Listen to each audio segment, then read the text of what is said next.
The first question of Section 8 is really simple. It just asks you what you want to call your storytelling segments. Acts, scenes, chapters, whatever. For purposes of our demonstration, we'll just leave it as scene. Moving down to the scene list in the question path, you can create as many scenes as you want, just by clicking one time after another. And each one of these scenes can be opened up for further development.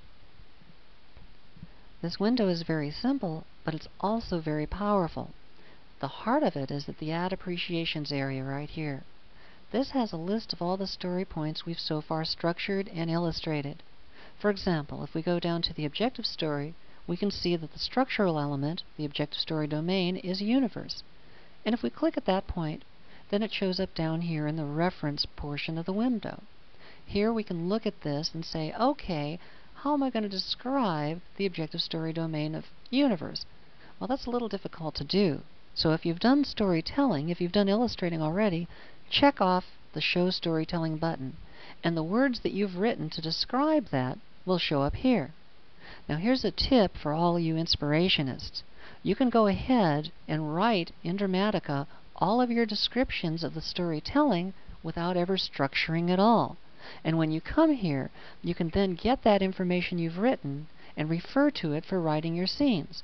So even without using the Dramatica theory or the Dramatica story engine, it forms a great organizational tool for moving all of your storytelling into the particular scenes in which you want it to appear. You can add as many appreciations as you like, and then when you have all of the dramatic elements that you'd like to appear, even if they're just referred to peripherally in a scene, you then have all the reference material you need to start describing the scene. Now, there's two ways to go about describing the scene. One style is to simply create a treatment that says, this is what happens first, this is what happens next, that incorporates all of these story points to make sure they're all included. The other way is to simply highlight, using whatever controls on your Windows or Mac machine are appropriate, highlight the section you want. In this case, I'm using Control-C on Windows to copy. And then when I click up here and describe the scene, I can put Control-V, and it's pasted up here. So if I wanted, I could take only the storytelling out, or portions of the storytelling, stick it up in the scene description, revise it if necessary, and then later on, when I print out my reports, I have a complete list of all the different things that I wanted to happen in that particular scene. The other way, of course, is to simply refer to it and write from scratch up here and describe how the scene unfolds so that it incorporates all of these story points down below. Now you also want to give each scene a title, and in this case I'll type in Exterior, Ice Field, Day.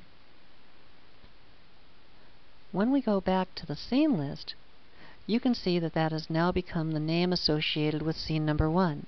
And it also shows up here underneath the scene list, Scene 1, Exterior, Ice Field, Day.